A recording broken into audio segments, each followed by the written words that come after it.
check out ESPN Film's newly released 30 for 30 podcast. From the producers of our award-winning documentary series, this is an amazing collection of sports stories you need to hear to believe. Speaking of amazing, Delta Airlines and the Fly Delta app make your travel experience amazingly easy with real-time bag tracking, e-boarding, and passport scanning during check-in. And don't forget to download 30 for 30 podcast to fill your flight with stories that will keep you coming back for more. This is the Stephen A. Smith Show podcast. I'm Stephen A. Press conference for the owner of the New York Giants, Mr. John Mara, has started. We will take it live to you right now. Take it away, guys. And agreed to talk this morning, which we did. And we agreed that wholesale changes needed to be made to this organization to get us back to the team that we expect to be. And we also agreed that it was pointless to wait any longer to make these changes. I met with Jerry Reese approximately 10:30 this morning. And that's as difficult a meeting as I've ever had. Jerry's been here since 1994. He is homegrown, started out as a part-time scout and rose all the way through the ranks to become our general manager and to become the general manager for 2 Super Bowl teams. I thanked him on behalf of Steve and myself for everything he's done for this organization. I told him that I have no doubt that he will get another shot with another franchise and that at some point in time I'm going to be answering questions from people about why I got rid of him in the first place. I then met with Kevin Abrams and asked him to serve as our interim general manager for the rest of the season, and if he chooses to be a candidate for the full-time position, Kevin agreed to do that. Then met with Ben McAdoo and thanked him for everything he has done for us, for all of his hard work, for the professional manner in which he's conducted himself. I also feel that he will be a successful head coach at some point in the future. I think he's going to learn from his experience here, and he'll go on and be a successful head coach. Both of these men, contrary to what their public persona is sometimes, have been complete professionals here. They always make decisions looking out for what they believe is in the best long-term interest of the franchise. They never complain about anything. They don't politic around the office. They communicate well with one another, and that's something that I'm very grateful to both of them for. I met with Steve Spagnuolo after these meetings, asked him to serve as the interim head coach and also to be a candidate to be the head coach after the season if he chooses to do so. He agreed to do that. I then met with all the assistant coaches and told them that my expectation is for them to continue to work hard and to get these players ready to play these last 4 games. I told them that I would not put up with any talk in this building about tanking or anything else, that I expected us to go out and try to win these games, and I expected their best efforts to try to get us to do that. In terms of our general manager search, that starts right away. I have asked Ernie Accorsi to serve as a consultant in this process. He's agreed to do that, and so we expect to get started right away on that. Ideally, you'd like to have the general manager in place first before the head coach. That's not always going to be the case, but I think that would be the ideal scenario. So with that, I will entertain some of your questions. What was the final straw for you with general manager Jerry in terms of why you wanted to make the decision now? I don't think there was any one final straw. I just think that the where we are as a franchise right now, we're 2-10. We've kind of been spiraling out of control here. I just felt like we needed a complete overhaul. I don't think there was any one event or one final act that precipitated that. How much did the whole Eli situation play in? Really had no effect whatsoever. 2-10 is 2-10, and obviously the public reaction to that was not pleasant, but that really didn't have any effect on our decision. John, have you spoken to Steve, and does he intend to go back to Eli as the starting quarterback? I've spoken to Steve, and he's still trying to come to grips with this whole thing. He wants to talk to his offensive staff, and then he's going to talk to Kevin and myself. Ultimately, it's going to be his decision as to who to play at quarterback. John, are you embarrassed in general with what's happened to the franchise this season?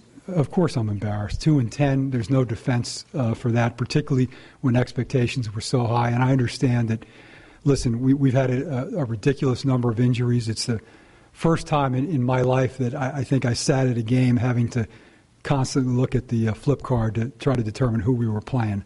But that being said, we still started out 0-5 with relatively healthy roster until that fifth game when all the wide receivers got hurt. So, yeah, I'm embarrassed about that, and that's one of the reasons I'm standing here. John, are you committed still to a division between personnel and head coaching, or can one person My very strong preference is to maintain that traditional separation, but again, I would never say never if the right candidate was there.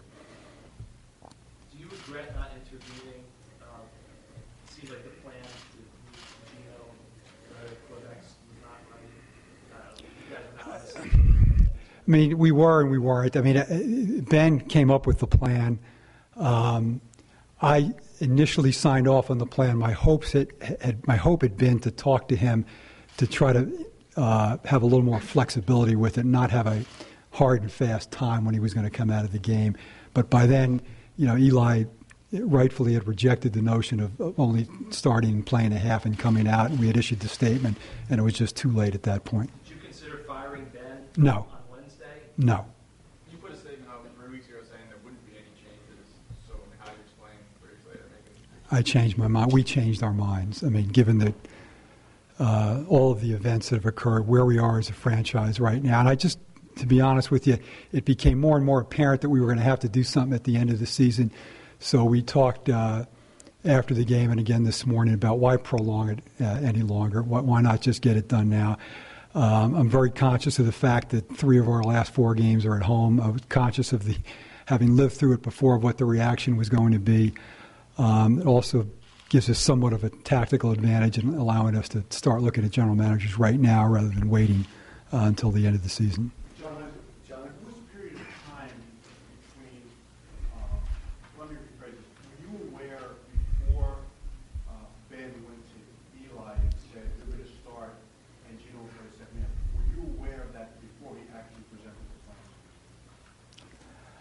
plan? That seems to be the focus of everybody's attention right now. And the plan was Ben was going to talk to Eli, tell him that he was going to start play the first half, that Gino would play the second half. I signed off on that. But again, my hope was 2 things. One, that I was going to speak to Ben and try to get him to be a little bit more flexible about that, although I do not like interfering with coaching decisions about who's going to play, and I've never done that before. I also, as I said, I think the other day to you guys, was hoping that Eli would be playing so well that it'd be impossible to take him out. In any event, it is where it is, and you ought to stop blaming Ben and Jerry on that. If you want to blame anybody for that, blame me, because I certainly had the power to overrule it if I wanted to. I chose not to do it. There are reports that Eli will start this week again. There's no decision, to my knowledge, that's been made on that yet. I assume he'll run it by me before he makes that decision. John, obviously it's been a coaching decision, but I'll come back. Do you believe that the coaching staff will keep the promise to give Davis Webb an opportunity at any point? I mean, I'm hopeful that at some point he gets into the game, but right now, to be honest with you, after all this losing, I'm just as focused on trying to win some of these games as anything else. John, a year ago, you were on your way to 11 wins, and Ben was a possible Coach of the Year candidate. Your roster was viewed as talented and one where smart decisions had been made in free agency. How did all of this go wrong so quickly? That's a good question, one that we're trying to figure out right now. I was very confident about this roster, as I think most of the people in this room were, heading into this season. I thought it was as talented a roster as we've had here in a long time. We were coming off an 11-5 season. Our defense was basically the same. Our offense was supposed to be better. We had added, some receivers and a couple of tight ends. We were supposed to be better. We got off to a very poor start on offense. Our defense did not play as well as they could have, and then everybody got hurt. It's really, and I've used this expression before, it's really been the perfect storm this year. Everything that could have gone wrong has gone wrong so far this season, and it's just one of those things you have to live through and suck it up and make whatever changes you have to make and go on. You've never really been through this process. Commitment to your offensive line as it stood, how much did that ultimately cost him? Well, it's more where we are as a team right now. It wasn't that specific a thing. Listen, we had pretty much the same offensive line last year, and even though our offense was not particularly good last year, it was good enough to win 11 games. We thought that group would take a step forward this year, and even now, I mean, half of them have gotten hurt, and it's just been an impossible situation. John, at this time of this age now, people talk about communication. You mentioned with the baseball rules and everything. How important is it to you for a GM, especially head coach, better communication skills with players, with everybody in the building that you've had here before? Well, first of all, this particular, I mean, Ben and Jerry Reese communicated together very well, and Jerry and I communicated very well together. I usually don't have that much interaction with the head coach because I like that to be the general manager's, because that's always been the way I've done it. Jerry communicated very well with players. One of the things that I liked about him the most is he was not afraid to call a player out when he didn't feel like he was playing up to his potential. And, I mean, Ben, I thought communicated pretty well. Listen, I've spoken to players over the past few weeks, a handful of them, to try to get a handle on whether guys were quitting or whether they weren't playing hard, and that was not the message that I got back. That people felt that they still were playing hard, and for most of the season, with an exception of a couple of games that I can think of, I thought guys did play hard. You've never really been through this process with the general manager. Do you feel like this has to be the total front office overall? I mean, how can a keep the staff? Well, I think that's going to be largely up to the new GM, and we did go through this back in 2007 when Jerry was hired, and we kept most of the people, and I'm not anticipating there being wholesale changes, but again, that's going to be largely up to the new general manager.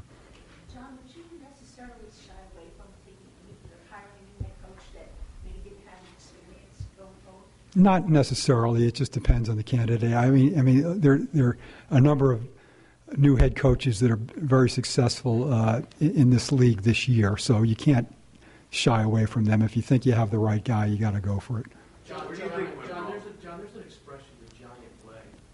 How do you tell the fans that you haven't lost your way during this turbulent season? Well, listen, Bruce, we've had an embarrassing season. I think most people that know me know how painful that is to me, and how committed I am to trying to put a winning team back on the field. I mean, I know our fans are suffering, but I'm suffering more, I guarantee you that right now. And I have gotten to the point where, or we've gotten to the point where we just felt like we had to make wholesale changes, and that's what we've done. John, for Spags, moving forward, for Spags to be a candidate for the permanent head coaching job, and ultimately, I'm assuming that decision will lie in the hands of who the new GM is? Well, I mean, Steve and I have the final say on any head coaching decision, but that's going to be largely dependent on what the new general manager has to say, yes. With Ben, he had one good year, made the playoffs, one obviously very bad year.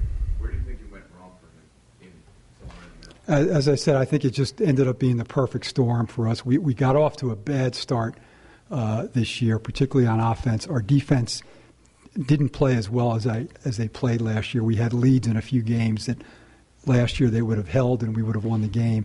They didn't do that early on. Then everybody got hurt. And listen, there are certain guys on this roster that aren't playing as well as they should be playing right now. And we all bear the responsibility for that. You communicated well, and you talk to guys who say they didn't quit. So I'm missing the point. What is it? Is it just the record, or was there other things? Our team isn't good enough. It's obviously not good enough. We're 2-10. John, just a timetable question. Can you expect to hire a new GM before the end of the season? That's possible. If the right candidate comes along, that's possible. Obviously, if we want to talk to somebody who's currently employed, then we would have to wait. You don't have names in mind? We have names in mind, but I'm not going to go into individual names right now. John, you worried that there was talk about evolution, not revolution. You look back now, do you regret that? Did there need to be a revolution at that time? I don't think so. I mean, that's semantics. I mean, I thought he was the right guy for the job. We were 11-5 last year. Everything looked great back in September, and then it's all fallen apart. And we'll obviously hire the best general manager we can and be very guided by what he has to say. You regret not doing this in the last 3 months ago. You thought you were going to be the head player. Yes, I have to tell you, I've been around long enough not to get shocked by many things, but I certainly did not see this coming. Do you regret not doing this last week just to avoid some of the backlash you had? No. How do you handle the draft process right now? You're going to have a very important draft pick coming up, and discover your general manager. If you don't have that new GM in, how do you plan on? Well, we'll have the GM in long before the draft. And, you know, our scouts and Mark Ross, our head of scouting, are going to, it's business as usual for them. They're going to keep doing what they're doing. But that GM will be in place long before the draft. John, was there any thought given considering injuries? Nobody can plan for that, obviously. That's not the head coach's fault. Was there any pause about maybe saying, okay, maybe give Ben another shot, or, you know, given some of these things were out of his, control? That certainly was something we considered, but at the end of the day, we still felt like wholesale changes needed to be made. I'll come back to you. The last time you hired a coach and general manager in the same year was 1979. And I know there was some disagreement between your father and your uncle on the way to go about it, who to hire first. Is it a given here that you will hire the general manager first and then let him have input, if not final say? In all likelihood, that'll be the way it occurs, Gary, but I don't ever want to say that there's a guarantee of that, but in all likelihood, that'll be what happens. And the other question I had was, you made references before about the last 4 games at home. How much of the timing of doing it now rather than waiting until the end of the season plays off of what happened last week and the fan reaction last week, and not wanting to subject Ben to fan reaction or not wanting to subject your organization to the anticipated fan reaction? Well, listen, I was certainly cognizant of what the fan reaction was likely to be over the last 4 weeks, but that wasn't the final determining factor. We just reached a point where we felt that, you know what, we're going to be making these changes probably at the end of the season, so what's the point in prolonging this any further? Yeah, I was just curious how your evaluation of leadership, particularly, the leader of men in the locker room and things like that will change and be modified after this particular example. Well, if I understand your question correctly, listen, I do think we need some more leadership in the locker room for sure, but I think in terms of our priorities as an organization right now, let's go out and find the best general manager, and then let's take it from there. John, when you talk about injuries, obviously the hospital job seemed to be devastating to this team and this offense. How do you look at him and his future? I mean, you're the one guy now who's close to him and a decision maker here now that Jerry left. I mean, I certainly expect him to be a part of this team in the future, but that'll be a discussion also with the incoming general manager, the incoming head coach, and we'll make whatever decision we think is appropriate going forward. One more. What were Jerry and Ben's reactions? Were either of them shocked? I don't think either one of them were shocked. I think they could not have been more professional. They both thanked me for the opportunity. I mean, my meeting with Jerry was a little more emotional just because we have a longer history together and because he's meant so much to this organization. I've talked to him a couple of times this morning, and he thanked me for the opportunity that we've given him, for everything we've done for his family. I thanked him for everything he's done here, and that was not an easy meeting for me, and it was not for him either. Okay, thank you. There you have it. Owner for the New York Giants, John Mara, fired Coach Ben McAdoo, fired General Manager Jerry Reese. The New York Giants are looking for a GM, and that GM, in collaboration with Mr. Mara and Mr. Tisch, the other owner for the New York Giants, will make a decision on who the next head coach for the New York Giants will be unless they find an elite candidate worthy of both positions, which appeared to be highly unlikely listening to him. There are other things to peel from what he had to say, including the fact that Steve Spagnuolo is the interim head coach for the remainder of the season, who has also been asked to accept a candidacy for permanent head coaching duties beyond this season. I'll touch on that and more of what Mr. Mara had to say. Plus, I'll get into Brady Gronkowski, like I touched on, the LeVar Ball rules, and the list goes on and on. Stick around. You are listening live to the Stephen A. Smith Show, ESPN Radio. Back with more in a minute. Catch the Stephen A. Smith Show live on 98.7 ESPN New York, ESPN LA 710, and SiriusXM Channel 80. You just can't make this stuff up. Weekdays from 1 till 3 Eastern. Hey girl, have you done something new with your scales? Using new moisturizer? Nice. It really brings out the hazel in your eyes. Oh, hold on. Are you using whitening strips too? Your fangs look good, girl. Really good. A really charming snake charmer? Surprising. What's not surprising? How much you could save by switching to Geico. Wait, what? Have you been doing Pilates too? Geico. 15 minutes could save you 15% or more. You're listening to the Stephen A. Smith Show podcast. Stepping to me. They want to get some, but I'm the king, so no, you know the outcome. Another victory. They can't get with me. So pick a BC date, because your history. Y'all wouldn't know anything about that old school stuff. That's Big Daddy Kane from many, many years ago. 80s style. That's what Stephen A. just brought at y'all. That's what Stephen A. just brought at y'all.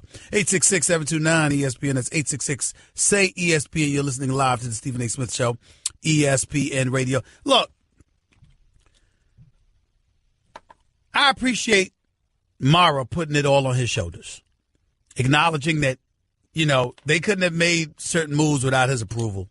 You lose Jonathan Hankins, your defensive tackle. You lose Cody Sensabaugh in the offseason because you spent so much money, over $200 million on the defense last year.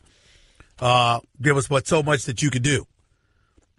But the Giants are one of the worst defenses in the league against the run, and they're definitely worse than yards allowed. So the defense is nosedived this particular season. What alarmed me most about what he had to say is, what the hell? What the hell is Steve Spagnuolo doing being a candidate for the job? I want somebody to explain that to me. I don't understand that. I don't understand how your present defensive coordinator on the New York Giants, I don't understand for the life of me how this guy is a candidate for the head coaching job for the New York Giants. I guess it's politically correct to do that. He'll turn 58 years of age December 21st. Ladies and gentlemen, his record as a head coach in 3 seasons with the St. Louis Rams at the time was 10-38. 10-38. His first year he was 1-15. His third year he was 2-14. In between he was 7-9. 10-38. That's something that New York is supposed to be looking forward to? You're the guy in charge of this Giants defense as we speak. This is Steve Spagnuolo. Now, granted, last year, they were formidable. Number 3 against the rush. Number 2 in yards allowed. Fair enough. But this year, you rank dead last in yards allowed. 3rd worst in passing yards allowed. 27th defense. Why would I be thinking about you as a head coach? I'm sorry to Steve Spagnuolo, but I think it's necessary to say. I don't want to hear that name right now. I don't want to hear anything. I don't need a retread. I need something fresh. And when we talk about fresh, let's think about this, because this is a way to transition into college football. Because we got our Final Four teams. Got Clemson, number 1. Okay? You got Oklahoma, you got Alabama. Okay, we can't ignore them. And I'm just looking at it from my perspective, and I'm just saying to myself, hey, what's going to go on here? Who should be a next head coach? Should the New York Giants be looking to pluck a team from college? A coach, rather, from college. Is that something that should be entertained? I think it's necessary to ask yourself that question. Why not? Why not? That, to me, is what I'm thinking about right now, because I'm thinking about, guess what? If Nick Saban ends up winning the national championship again, it would be number 5 at Alabama. Because we got Clemson, Georgia, Oklahoma, and Alabama. Those are your Final Four. If Nick Saban wins another national title and ends up with 5, what else is there to prove at Alabama? What else is there? Talk about somebody that should want to make amends. Should want to make amends for what he did as a coach on the NFL level in Miami. That would be Nick Saban. Now, it depends what you want. Do you want stress or do you want comfort? If he wants to sweat, if he wants comfort and to live a long and fruitful and healthy life, might want to stay at Alabama because he don't have to worry about a damn thing.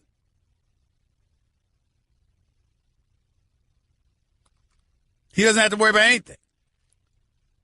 But unless that's the case, if you're Nick Saban and you want to challenge, why not? Ladies and gentlemen, in 22 years as a college coach, Nick Saban is 221-62. That's a 78% winning percentage. At Alabama, he's 130-20 in 11 years. In 11 years, Nick Saban has lost 20 games. 11 years, he's lost 130-20. I'm the New York Giants. I'll look at him. I even like David Shaw out of Stanford. I like him too. Josh McDaniels, well, Bill Belichick's proteges usually don't end up successful when they depart from him. But I'll take a chance on Nick Saban. Sean Payton, I think he's happy in New Orleans these days. John Gruden, very, very comfortable doing Monday Night Football. I don't know if he's ready for that life again. New York Post has something, Terrell Austin, Lions defensive coordinator? I'm not sold. Have you seen the Lions lately? I'm just saying. Not sold on that right now. Just not. Not to knock him. But if I want a head coach, it's going to be for a team with a better than 6-6 record. That's just me. It's going to be for a team that has a defense ranked higher than 26th. Not just in points allowed, but yards allowed. 27th against the pass. I need something better than that. I can't look at you as a defensive coordinator with numbers like that and think that you're ideal for a head coaching spot on my team. That's just me. Back to your calls in a minute. This is the Stephen A. Smith Show, ESPN Radio. Guess what? You're in the middle of the Stephen A. Smith Show podcast. Damn it, I mean it! To the phones we go. Right here on the Stephen A. Smith Show, ESPN Radio. Let's get right to it. Charles in Jersey, you're live with Stephen A. What's up? What's up, Stephen A? Listen, right, to me, the Giants are the only organization that has not started an African-American quarterback. They're the last ones left. Well, that's why they had to let Geno Smith and get it out of the way. First of all, that's not to you. That's to all of us. That's a matter of fact. But go ahead.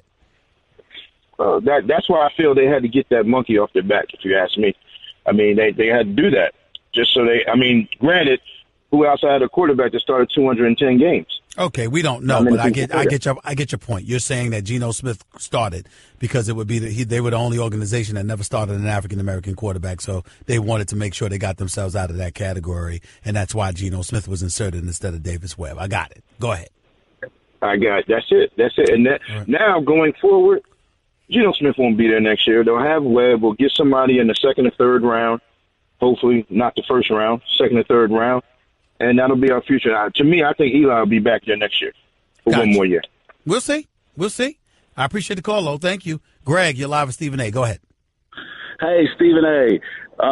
Couple of reasons that Nick Saban would never go to the Giants. First of all, he might still be in Miami if they had signed who he wanted to in a quarterback, Drew Brees, but they wouldn't. They gave him Dante Culpepper, so he said, hell, I'm leaving, going to Alabama. It's Turns not out to be the right money. decision on his part. Go ahead. Yeah, it's not going to be the money because if they offered him $10 million, it'd take Alabama about 30 seconds to match or beat that. And he wants to be the greatest coach in college football ever, and to do that, he's got to win a few more championships. Stop. He has to win a few more. The man is 130-20 with 4 national titles on his resume. What do you mean he's got to win a few more?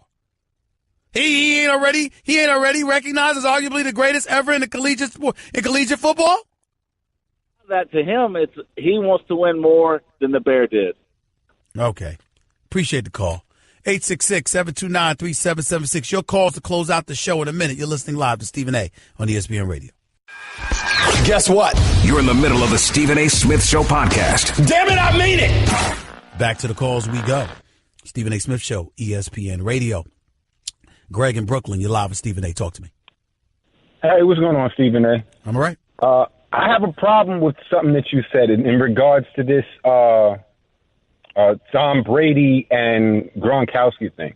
Mm-hmm. I think first and foremost, if you look at it, you can attribute frustration to Rob Gronkowski. I'm not saying it justifies it, but I'm just saying you can rationalize that a little bit easier. Now, when you look at Tom Brady has consistently shown this lack of respect for his coaches, his coordinators. Stop right there. Stop right there. No, sir. You cannot say, even though Tom Brady has done that consistently, and I get your point about that, you cannot justify a 260-pound man jumping on the back of somebody's neck with his elbow because you're upset. I'm not saying that was right, but what I'm saying is... Hold on, stop. I know you're not saying it's right. What you're saying is that's an impulsive reaction on the part of Rob Gronkowski, whereas Tom Brady has shown consistency in doing what he's been doing. I'm saying to you, even the consistency of Tom Brady's temper tantrums does not measure up to a 260-pound tight end jumping on the back of somebody's neck with his elbow because he got tired of being held. Okay, hold on. Another thing. Can I just make a second point real quick? Go ahead. I think you're wrong with your comparison, the Eli no trade as compared to Carmelo. The organization had no power they have no power in Eli's situation because at the end of the year, they owe him money. They're not going to keep him with the dead money, so they know they have to get rid of him. And he knows that, so he knows they'll release him or send him to the team he wants. The Knicks were unwilling to release Carmelo. Therefore, Carmelo had all the power in that situation to determine. So I don't disagree. I don't disagree with you. I don't disagree with you there. I was just making the point that when somebody has a no trade clause, you need cooperation from the team, not just the player. The player, yes, but you also need cooperation from the team. That's all I was trying to. I was just explaining theoretically what goes into the potency of a no trade clause. Why isn't Eli held more culpable in the way that this was handled? That's a story for another day. You told me 2 questions. I gave them to you. Have a nice day. Eli Manning has been sticking up the joint. He hasn't been himself. Everyone has said that. The issue is that Geno Smith shouldn't be the one succeeding him. Nobody's tried to absolve Eli for how he's looked this year. Ross, you're live with Stephen A. What's up? All right. First, I want to say I love what I saw from the Seahawks last night. I believe they're going to win the division and keep the streak of You think they're going to catch? You think they're going to catch the Rams? You think they're going to catch the Rams and beat the Rams? Oh yeah, they already got. Okay. You know, if they beat Jacksonville, they got another heads up. And if Philly beats L.A. next weekend, and you think Philly's going to beat L.A. And you think Philly's going to beat L.A. I think so. Yeah. Okay. Yeah. Go ahead. What's your other point? All right. Now the Rob Gronkowski thing. My question is, when you say things like y'all or everybody has an issue with Cam compared to Brady, I don't do social media. I hate it. I think it does more harm than good. Who are you talking about? I'm talking about the vast majority of people we see commenting, whether it be the media or Joe Public. If Cam Newton were to act the way that Tom Brady acted on the sideline, you would see an entirely different reaction. Of course, there are exceptions to every rule. Of course, that doesn't mean every single human being. I don't mean it to be absorbed literally like that. There's exceptions to everything. Black folks was marching for civil rights. Guess what? There were a lot of white folks that stepped up and helped them. Okay, so when somebody sits up there and says, when somebody says white America has been was against civil rights at a particular moment in time, you don't mean every single white person in America. You just mean by and large. Yeah, like I said, I don't know. It's mostly these morons on social media is the way I see it. And I just cannot stand it. It's too much of it. Trust me, my opinions isn't based on folks on social media. That I can promise you. But I appreciate the call. Thank you so much. Let's go to Rob in New York. You're live, Stephen A. What's up? Hey, Stephen A. Thanks for taking my call. I love your show. Thank you. I want to talk. Rob, are you there? I'm here. Can you hear me? Go ahead. I can hear you now. Go ahead, buddy, real quick. Great. I want to talk about Gronk and Crabtree and Talib. First, I just want to compliment you because I listened last week when you talked about Crabtree and Talib. I agree with everything you said. I had the same reaction when it happened, which is, man, they're giving ammunition to the wrong people. And, as you said at the time, it's too bad we can't talk about social justice issues on their own, but we can't. And sports has always been a lens for that. You do a great job. When people attack you, I know they do from both sides, say you shouldn't mix the two. They don't understand the history of Jackie Robinson, Mexico City, Muhammad Ali, the list goes on. But back to Gronk for a second. I think he should get 2 games. I'm a Patriots fan. I think he should be out for 2 games. And I think tie that in with the punishment for Crabtree and Talib. I think anyone who, after a whistle, fights or injures or intends to injure another player should be out for 2 games. I think it's a great precedent. But I have a question for you. Does the Players Association have any ability to discipline people on their own? No. I think in both these cases, and they should. No, that's not true. That's not true. You don't want the union to be in the business of exacting retribution and punishment to players. That's what the league is for. You want a union that's going to represent and fight for the players on their behalf. I totally disagree with that. And in terms of Gronk, I think he deserves 3 games because Crabtree and Aqib Talib weren't defenseless. They were going at each other. In the case of Gronkowski, the guy was laying on the ground face down, had no idea that Gronkowski was behind him, ready to do something like that. And Gronkowski, dropped 260 pounds on the back of his neck with his elbow, led by his elbow. I think that's entirely more egregious, and I think that warrants more of a suspension than Aqib Talib and Michael Crabtree got. Well, that's fair. We disagree on the NFLPA thing just because, you said it last week that they are ambassadors for their What union? Don't give me that, sir. What union do you know punishes its employees? Oh, a lot of unions have discipline functions. Absolutely. No. I understand functions that are built in the CBA, where the players collectively bargain and collectively come to a conclusion and agree on something. I'm talking about a union sitting there and arbitrarily deciding, well, you are going to get this punishment while you might get that punishment. I'm not aware of any union that does that. Well, I think it should be part of the collective bargaining agreement because they've got a brand. They're a big part of the brand. And like you say, when someone does something stupid, there's culpability that they should have. And I appreciate the call, Rob. Thank you so much. Have a wonderful day. I get your point in terms of they should have participation. No doubt about it. I absolutely emphatically agree with that. But for them to be judge, jury, executioner, meaning serving the role of Roger Goodell, that's counter to what a union is supposed to be all about. And I certainly don't support that. But we can talk about that and then some tomorrow. We'll get into a lot of different things tomorrow. Stephen A. Smith Show, ESPN Radio, 22 hours away. Peace and love. That's just a sample of what you'll hear on the Stephen A. Smith Show. Weekdays at 1 p.m. Eastern on Sirius XM Channel 80 and the ESPN app.